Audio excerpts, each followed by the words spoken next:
Salam sejahtera untuk kita semuanya. Puji Tuhan, hari ini kita masuk pada hari yang ke-6 dalam program doa puasa. Dan mari kita belajar firman Tuhan dalam kitab Yohanes pasal yang ke-19 ayatnya yang ke-30. Sesudah Yesus meminum anggur asam itu, berkatalah ia, "Sudah selesai." Lalu ia menundukkan kepalanya dan menyerahkan nyawanya.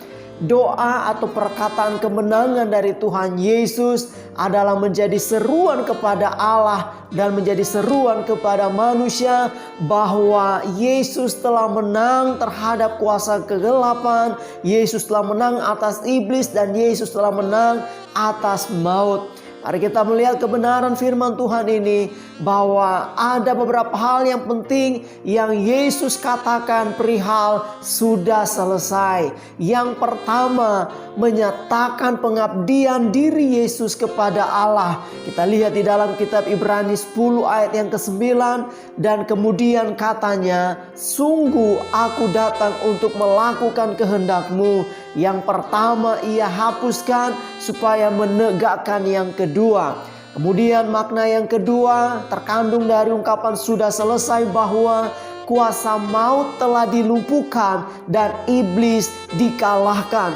Di dalam kitab Ibrani 2 ayat 14 dikatakan, supaya oleh kematiannya ia memusnahkan dia, yaitu iblis yang berkuasa atas maut. Makna yang ketiga adalah Yesus memberi kesaksian tentang ketaatan. Dalam Filipi 2 ayat yang ke-8 dikatakan, dan dalam keadaan sebagai manusia ia telah merendahkan dirinya dan taat sampai mati, bahkan sampai mati di kayu salib. Makna yang keempat, ungkapan sudah selesai dari Tuhan Yesus adalah Yesus memberikan pengharapan keselamatan dalam kehidupan orang percaya.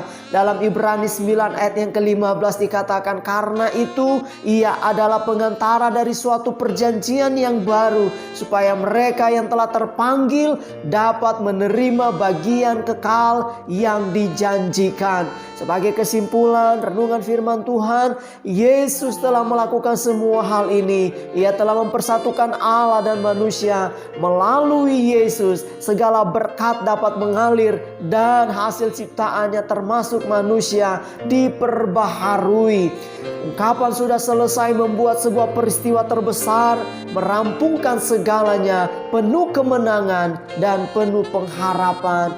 Dan sebagai pokok doa syafaat kita, mari kita terus berdoa agar umat manusia menerima Tuhan Yesus sebagai Tuhan dan Juru Selamat. Kita berdoa umat manusia menghargai akan pengorbanan Yesus di kayu salib, dan dalam ketaatannya yang memberi contoh bagi kita untuk kita bisa melakukannya. Kita berdoa biarlah umat manusia memberi pengharapan keselamatan hanya di dalam nama Tuhan Yesus. Dan kita berdoa biarlah orang-orang percaya dan jemaat Tuhan menjadi saksi Kristus di akhir zaman ini. Demikian perenungan firman Tuhan buat kita semuanya. Tetap semangat, tetap bersyukur, tetap berdoa. Tuhan Yesus memberkati.